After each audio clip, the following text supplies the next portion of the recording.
Hallo, schön sind ihr da bei Handgelenk mal Pi. Ich bin die Anne. Ich muss leider ein Voice-Over machen, weil sie von draussen im Garten am Sträuchern, Häckseln sind. Es ist ein riesiger Krach und darum machen wir das jetzt halt heute so. Das hier ist mein Pinselmäppli und wie ihr vielleicht seht, ist da drinnen ein riesengroßes Chaos. Es hat mega viel Material und das brauchen wir sowieso nicht alles immer gerade bei jedem Projekt. Darum suche ich mir jetzt hier mal raus, was ich am häufigsten brauche und mache mir dann ein Pinselmäppli genau nur für diese Sachen. Das Mäppli, das soll aus Stoff sein, den ich dann mit der Jellyplate bedrucken möchte. Also zeichne ich mir hier jetzt mal auf, was ich dazu brauche. Und zwar einmal ein rechteckiges Stöffli und dann noch ein zweites Stöffli, wo wir dann oben drauf legen und hier die einzelnen Pinselfächli dann so zunähen, wo man dann oben so die Pinsel reinstecken kann. Nachher kann man das zusammenrollen. Hier, so kommen dann die Pinsel rein. Und dann kann man das Ganze zusammenrollen. Und dann braucht man natürlich noch einen Verschluss. Das heisst, irgendwie wird dann hinten noch ein Bändchen angemacht.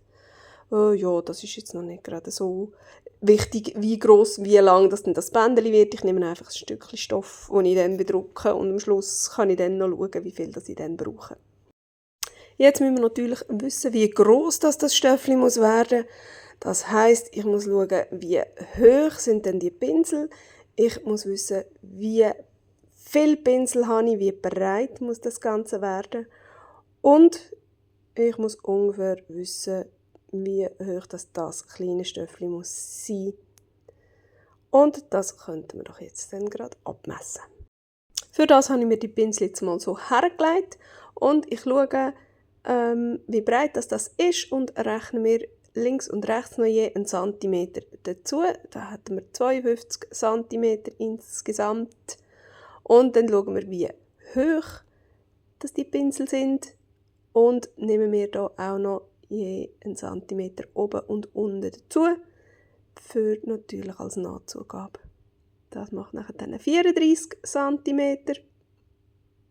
Und jetzt schauen wir, wie hoch das die ganze Geschichte werden soll, so dass man die kleinen Pinsel natürlich auch gäbig reinstecken kann. Und so, dass die grossen Pinsel oben nicht rauskippen. Und das gibt dann etwa 15 cm plus 2 Nahtzugabe. Da hätten wir dann die Kante gibt 17 cm. Dann schreibe ich mir das Ganze noch einmal auf. Ich habe mir auch vorgenommen, dass ich das hintere Stöffli doppelt möchte nehmen, damit das Ganze ein bisschen stabiler ist. Das hier ist mein Stoff. Das ist irgendein so ein altes Leintuch aus der Brockenstube. Das kann man gäbig bedrucken, das habe ich auch schon ausprobiert. Und jetzt reissen wir doch das Ganze mal auf die Längen und Breiten, wo ich das Ganze brauche. Jetzt checke ich mal ab, ob das wirklich alles gut passt und ob das funktioniert, wenn man das einrollt, ob das nachher dann nicht zu eng wird oder so. Aber ich habe das Gefühl, doch, das klappt wunderbar. Es ist auch genug gross, hat oben und unten genug Platz.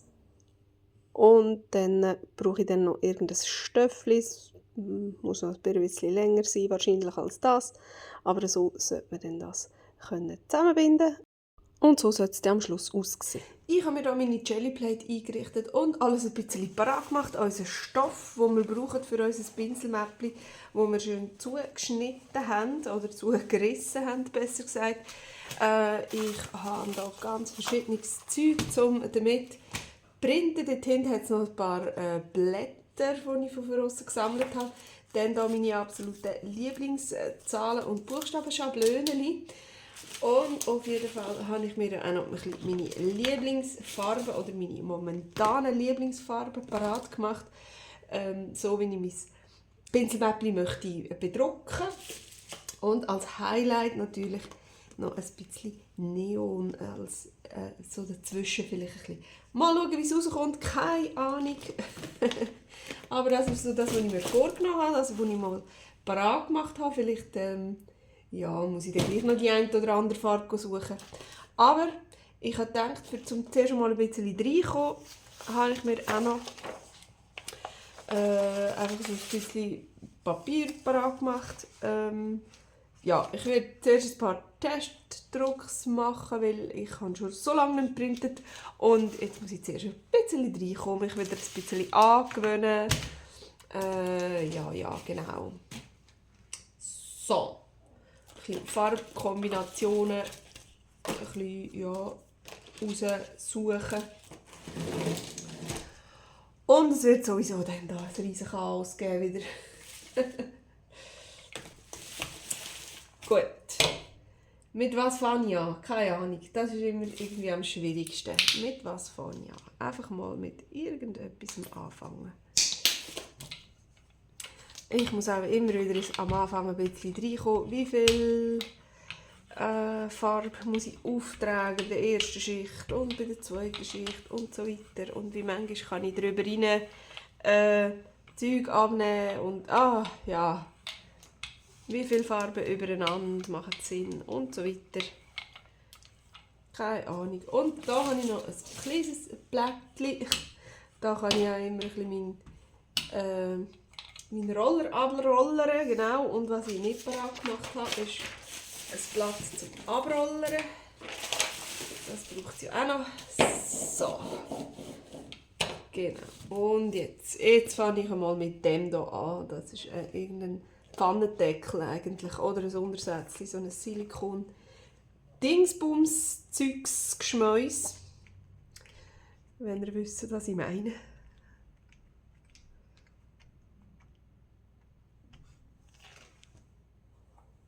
So, das könnte noch ganz gut rauskommen. Machen wir auch gerade bis da rüber.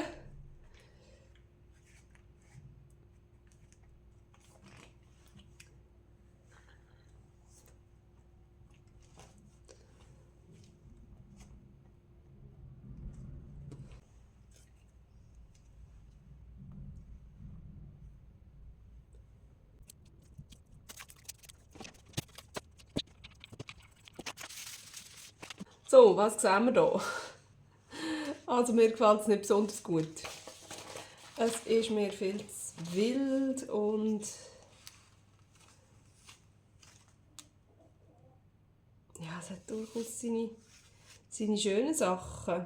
Aber die Farbkombination ist jetzt auch nicht so der Hammer. Also ja, das ist immer schwierig zu sagen.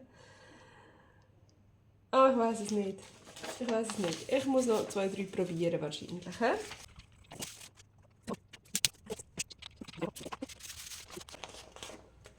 Ja, so als Hintergrund wäre es schon noch schön. Ja, die Farbkombo finde ich zwar noch cool. Mit dem Glitzerigen im Hintergrund. Vielleicht muss ich einfach mal anfangen, auf den Stoff zu drucken. Man kann ja dann immer noch wieder drüber drucken. Ich weiß es nicht, ich habe ein bisschen Angst, aber ich habe auch immer Angst. Von dem her, irgendwann muss ich auch anfangen. Komm, hopp, machen.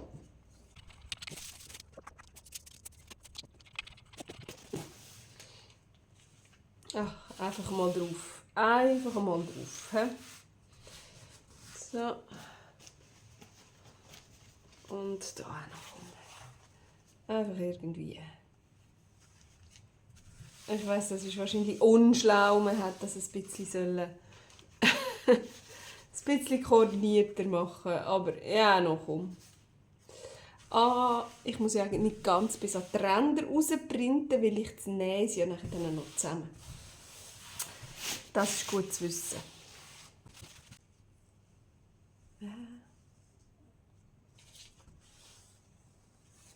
Ui, es ist überhaupt nicht hübsch.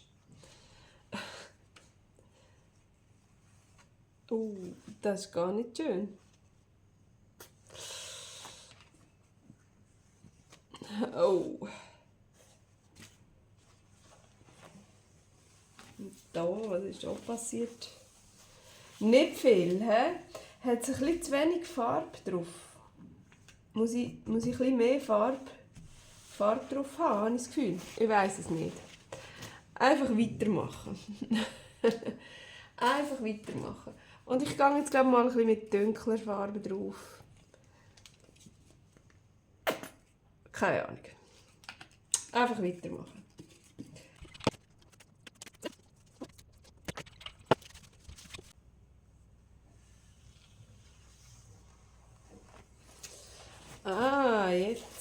Jetzt kommen wir der Sache schon ein bisschen näher. He? Okay. Ja, gut. Ja, also wenn es so in diesem Bereich rauskommt, dann ist gut. Dann bin ich zufrieden. Und so natürlich auch. Also ich muss, gerade auf dem Stoff habe ich das Gefühl, muss ich wirklich sehr deutliche Abdrücke machen können. Wenn das so wischiwaschi ist, dann kommt das nicht gut. Aber das macht ja auch gar nichts, das kann auch so Hintergrund sein, da kann man ja dann auch wieder drauf printen, also das ist ja kein Problem.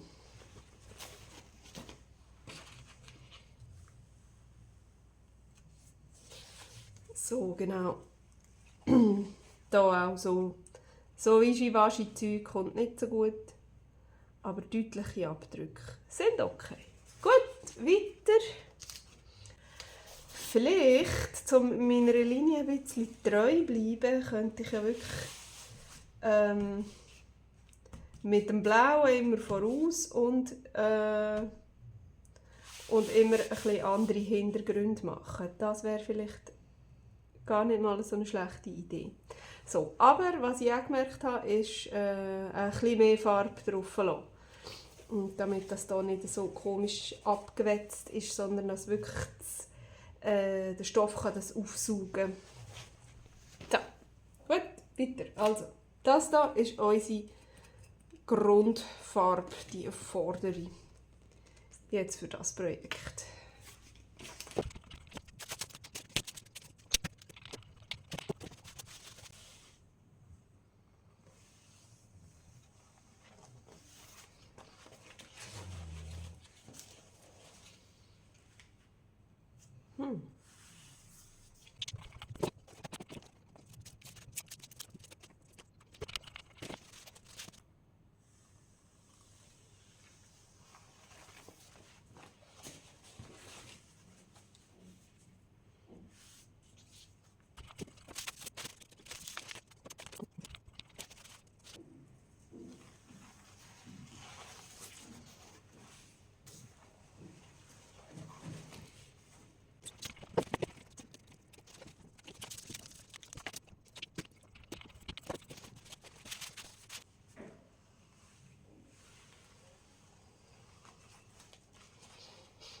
Oh, nicht so. Na komm. Nicht so.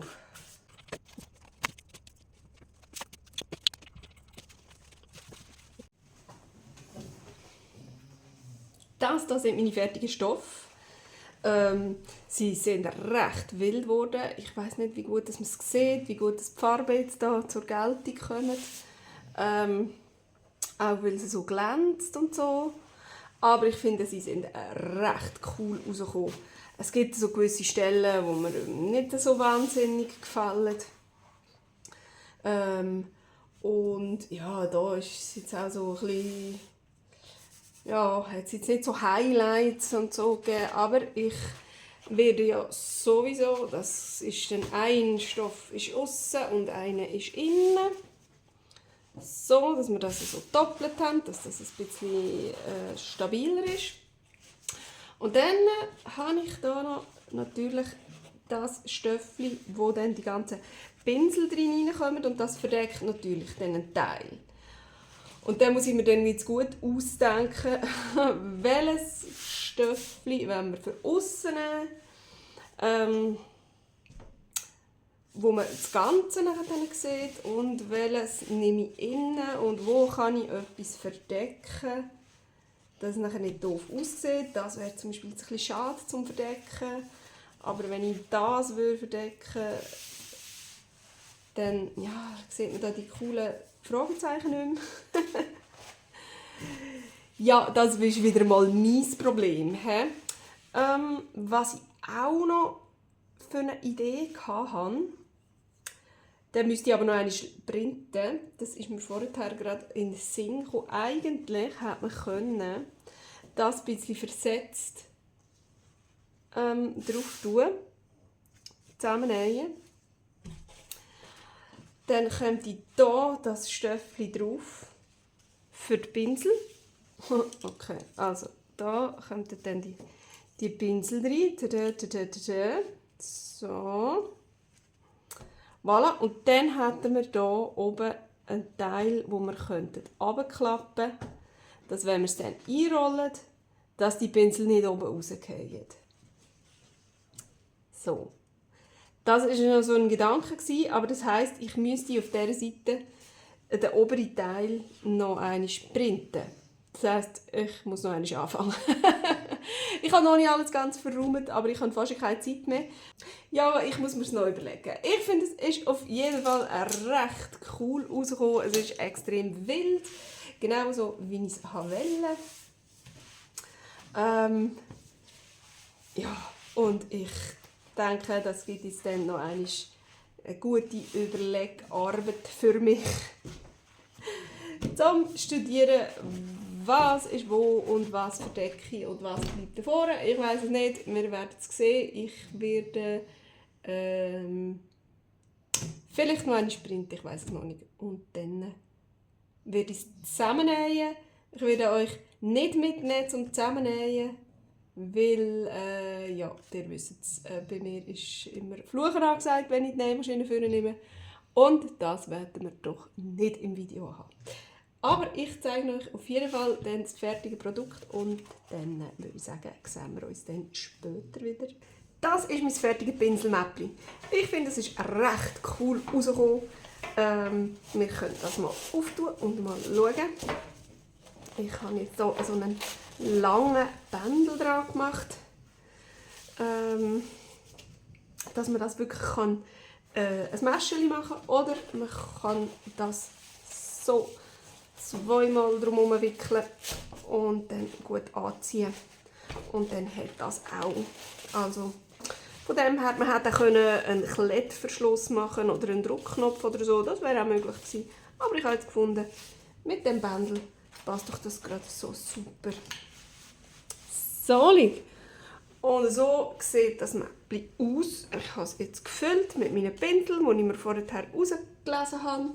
Da sind noch die 2 Malmesser drin. Und es hat also wirklich mehr als genug Platz für alles. Selbst wenn man jetzt noch mehr Pinsel möchte rein tun, könnte man die also wirklich auch noch doppelt besetzen. Da. Total problemlos. Hat also wirklich viel Material drin Platz. Und ich habe zuerst noch gedacht, ui, hätte ich jetzt nicht sollen das einfach gerade drauf nähen, also gerade drauflegen und dann annähen, hätte ich das sollen immer so rümpfeln, dass das da erhöht ist. Also eigentlich so, oder? Dass man dann da etwas reinstecken kann, dass es genug Platz hat.